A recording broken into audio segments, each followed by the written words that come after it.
Nas versus Skoob just went down. Might have been one of the best games I've ever witnessed. Definitely a top 5 game in the space ever. Two freaking juggernauts going at it, man. Fellas, immediate thoughts.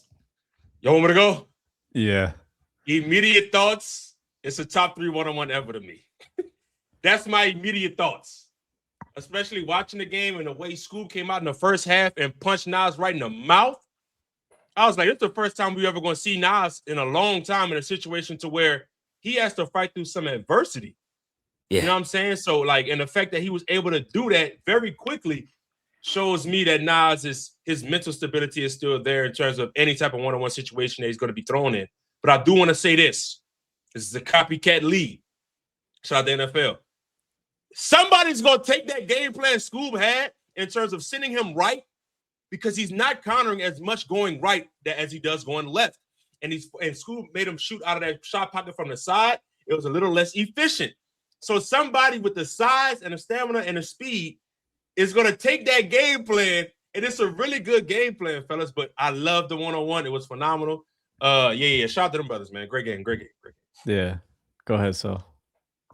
I mean, from the gate, this was a main event game. Like, we had the co-main event with Lamar and Zay, but this was the game of the game, man. This was the game of the year already, and we're only in March. It's gonna be really hard to top that game specifically because of just the resume those guys have put forward in pay-per-view matchups. The thing that stood out to me the most was, of course, the bonus rule free throwing ball back. We can kind of talk about that a little later, but I think it kind of put less pressure on Nas later in the game when he had those opportunities where he's like, I get ball back regardless. So there was less pressure on those certain free throws. But also, I think even Nas said in the face-off, it was just like the rule, it's a little gray area because it's new. So it's like a lot of the guys are kind of like, well, we're going to see how it kind of flows, but it kind of benefited Nas in that situation. So I think Nas took full advantage of that, and he knew it. But bro, for the game to be 30-28, 29-28 at one point, game point each way, Skoob still had chances to game it. You couldn't write a better script to that game specifically. After the game, you see Skoob kind of bent over, just distraught a little bit because he knew he had the game. He had the blueprint. He came out there and executed very well. It's just at the end, he couldn't buy a bucket. And how about that angle they got on Skoob? That will be used to storyline something in the future. That there was an angle. Did you guys know what I'm talking about? He was like leaned over. Yeah, that's what I was talking about. That one. Incredible shot. I don't know who got that, but that'll be used for moments. But quick initial thoughts, because the game ended 30 minutes ago. There's a lot of thoughts that I have. We'll get into details, but as I was watching it, I did not want either guy to lose. I was just like, this is like, these are two warriors. I respect the hell out of both of them, and I just wanted them both to win. But obviously, it played out. But the game was just like always meant to happen. It was like a full circle moment from the Auntie Skoob days, when before they got along, before they became the Street Stars, or Nas joined the Street Stars. Like, it was really two of the main guys in this one-on-one movement player-wise that have pushed the culture forward. And I wanted to see both of them win it. But yeah, we can get into the details of the game a little bit more, but I just wanted to say, like, the thing that stood out to me was, like, I just had the ultimate respect watching that game. I was just like, these guys are like killers. I have a question for both of y'all, bro. In the first half, when Skoob on that run, it seemed like he was really getting to a lot of counters and shifting Nas a lot. And then the second half, I didn't really see him do that as much. Did y'all see like a defensive adjustment from Nas in the second half? I think the refs just allowed a little more physicality towards as the game got on. I think Nas used it to his advantage. And Skoob just really couldn't adjust to that, because the minute Nas was able to put two and slide and kind of bump him off his path a little bit, I think he started to chip away that way. So yeah. And I think you see those moves earlier, mostly in the first half normally in games, because games just tighten up offensively. Players tighten up because they've used a lot of their stuff in the first half, and then the defensive player just tightens up because they're used to more tendencies and they're getting more comfortable. But you could see the pressure weighing on each guy offensively, particularly Nas when he went down, and it felt like he was in like he was down by like 8 at one point, and you could see him trying to will in some of those layups instead of just making a layup or playing within like a good flow. And then late, you could see Skoob trying to like push the ball through to finish the game with his last like 7 possessions. So the pressure was like the stakes were as high as I've seen in the space in a while. Bro, I ain't gonna lie. It was a couple shots that I saw Skoob take down the stretch that I didn't like. That 3 ball that he took, and Nas, I think he got a partial block on it. It might have been one of them. And it was another possession I can't remember off the top of my head. But I didn't really like his looks down the stretch compared to what he's getting too early. Millie, but to your point, it's like he's just trying to end it. He's trying to end it. But it wasn't the same Skoob down the stretch that I saw against Nitty, that he was walking him down. And once he got to that 28, 27 point, or whatever the case may be, he was still cool, calm, and collected to end the game. I think he could have got to something a little bit more simpler down the stretch. But yeah.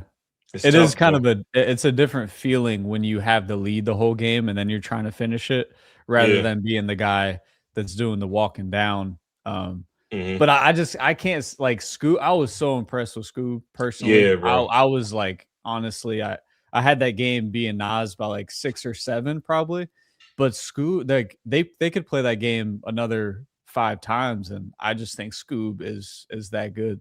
Like after that performance, I was just like, I already respected him a ton, but even more so after seeing that performance. Where would you go? Go ahead, sir. Go ahead, sir. My bad. No, I was gonna quick question about what Chris was gonna say. I was gonna ask you. You go first. I had a question as well. So my question for you guys is, okay, so let's talk about the foul rule a little bit, because let's play devil's advocate here. If they go back and play with the original rules, what does that look like given the scope of how the game ended? 28-29, when you miss a free throw, you don't get ball back. Like that, it's a lot more different because you're thinking at this point, like he gets ball back. So Nas is like, well, shoot, I get dang near 2 possessions every foul almost, regardless. Or not 2 possessions every foul, but it's like, yeah, I get 2 possessions every foul. So I get fouled and I get to the free throw line, make or miss, I get ball back. So it's like I buy myself another possession, even if I don't score. So I think the rule is very unique and creative, but it's still fairly new. And I think they're going to find ways to make it even better. Millie, we were talking about it a little bit before the show. What kind of tweaks would you make to that foul rule specifically? My thoughts on it, fans chime in, people that watch chime in, because this is going to be a rule that probably does change in my opinion. I don't know that for sure, but I just kind of have a feeling that people didn't like that rule. So I would, personally, I would just like to see if it's a shooting foul for 2. I think you just shoot 2 free throws. If you miss the second one, you give the ball up. I think the exploitation in what they were trying to kind of get away from with the rule implementation was like, I go to the line and I'm shooting 1 and I only get 1 point. You know, they were trying to add a little bit more onto like, okay, I get the ball back regardless. So they're adding a little bit more. I think you just shoot 2 free throws if you get fouled on a 2-pointer.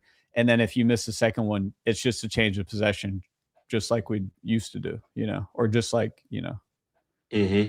Like, does that make sense? Like, yeah, I get what you're saying.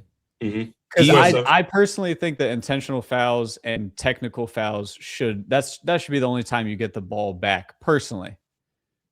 Okay, so do you think if they implement like a bonus, a double bonus, so it's like bonus, you're shooting 1, make or miss other person's ball, double bonus, you shoot 1 and get ball back? I don't know like how you would, because at 10 fouls, that's a lot of fouls. At 6, this is what I think. I think the 1-on-1 rule should be at 5 fouls and then double bonus at 7. And if you miss the second end of that free throw, I think it's just a turnover, as it would be in a game, you know, a defensive rebound.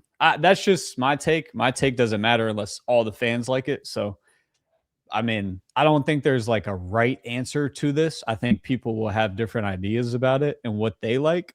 So I think we just need to figure out like what the most people think is the right decision. You know what I mean?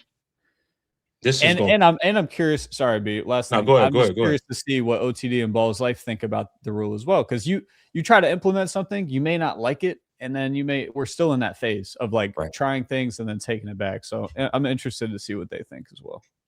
I just think it should be 7, and then if he misses, the other person get the ball. I think he should stay at 7 and remove the make or miss. He gets the ball. If he missed, other dude need to get the ball. You know Just what I'm one saying? free throw? Just one free throw. So B, what you're saying is I think at 7, shooting foul or not, it's a free throw instead of 2 in a row. Mm-hmm. So like instead of 2 in a row, I get the free throw on the first one, unless it's a shooting foul, I get the free throw regardless. Yes. You're saying it should be make or miss.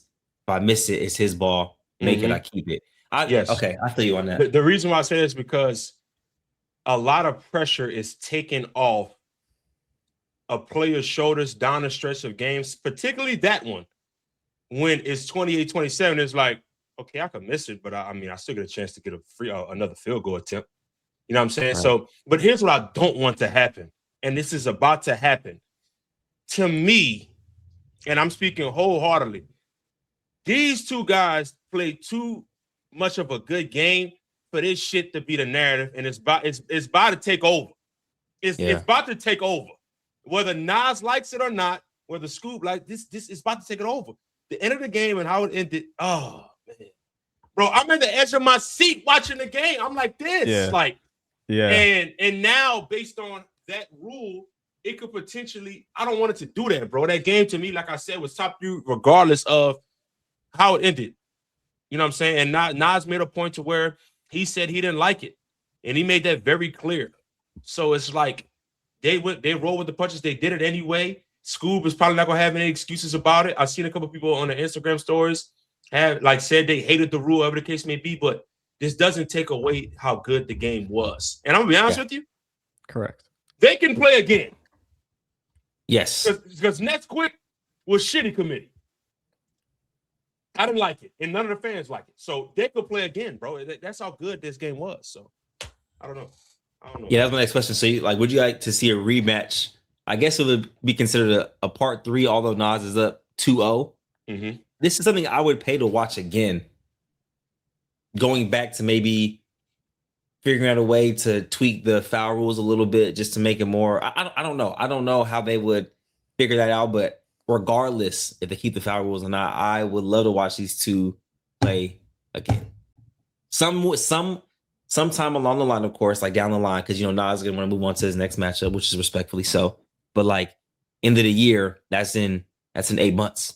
That's a lot of time. So, I would love to see Nas get his matchup. See, here's my thing. And y'all hear me out with this. I was along the lines of whoever won gets Eugene. That's why I was with it. That's a whole nother combo. I was going a different way, B. I was going Zay. I was going Zay. I'm with Zay too. I'm with Zay too. And I mean, that. Eugene, we have to see him play. He's one of the most wanted players that outside of the league that we want to see him play. But to me, it was either the winner plays Zay for the number 1, undisputed. Question for both of y'all. So would you rather see Skoob Eugene rematch and have Nas as the main event? Sheesh, that'd be fire. That's fire. Like Skoob shouldn't get a knock for losing this game. No. So no. He def should get a heavyweight matchup. I think Eugene is the perfect matchup for Skoob. To 30. It's that storyline, bro. Oh, I mean, that storyline. And then the Nas and Zay storyline. That game was always destined to happen again. It was. So I was just like, oh dang. man, I'm telling you, Nas, those 2 games. Nas, I'm telling you right now. Go to the drawing board, work on going right and countering. Because if you play Zay, he's taking that game plan.